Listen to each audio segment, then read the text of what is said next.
என்னைக்கு தனியா தான் வருவேன், நீங்க சேர்ந்து வந்துருக்கீங்க. ஆமாங்கம்மா, நாங்க 2 பேரும் இன்னைக்கு நாம சேர்ந்து சினிமாவுக்கு போறோம். என்ன படத்துக்கு? இந்த இட்லி கடைன்னு ஒரு படமா ஃபேமஸ்ல ஓடிட்டு இருக்கு பாருங்க. ஆமா, நல்ல குடும்ப கதையாமல. ஆமாங்கம்மா. சரி, போயிட்டு வாங்க. அதான் போ. இது என்ன தூக்குவாளியே? ஐயோம்மா, கூட்டமா தியேட்டர்லம்மா. சரி, சட்னி சாம்பார் இங்க இருந்து எடுத்துட்டு போயிடுறேம்மா. இட்லி கடை சட்னி சாம்பார் கிடைக்காதுல்ல? சட்னி சாம்பார் இங்க இருந்தே கொண்டு போறீங்க. ஆமாங்கம்மா. இட்லி கடை படத்துக்கு. சரி, போயிட்டு வாங்க. கடவுளே, சேர்ந்து போறீங்க, என்ன ஆகுதோ? போயிட்டு வாங்க. வாய் சத்தம் போட்டு தொலையாத, வாயை கையை கம்முட்டு கட்டி என்ன புள்ள ரத்தம்?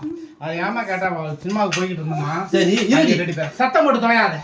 போய்கிட்டு இருந்து எங்க பக்கத்துல சைடுல புருஷன் முன்னாடி வந்துட்டு இருந்தாங்க. புருஷன் ஆமா, இவ வேகமா ஓட்டுருந்தான். ஏன்னாக்கா முன்னாடி வாரட்டாக்கு முன்னா போய் நிப்பாட்டினோன்னா வண்டியை விட்டு இறங்கி போய் அவன் புருஷன் முன்னாடி நின்னுக்கிட்டா அது கேக்குற அந்த பிள்ளைகிட்ட, அவன் வந்து என்னைய மாதிரி ஒரே கருப்பு, பார்க்க அழகு இல்ல. அந்த புள்ள பச்சை கிளி மாதிரி கூட பக்கத்துல வண்டியில வந்த புள்ள. இவ உடனே அவளை பார்த்துட்டு, உங்க அப்பா ஆய்க்கு அறிவு இல்லையா, ஒரு கிளியை வளர்த்து குரங்கு கையில கொடுத்தான்னு ஒரு வார்த்தை தான் கேட்டான். அவன் இறங்கி வந்து கைய மடக்கி ஒரே இடத்து மூக்கல கொடக்கொன்னு அங்க ஊத்துன ராத்துல இன்னும் நிக்கல.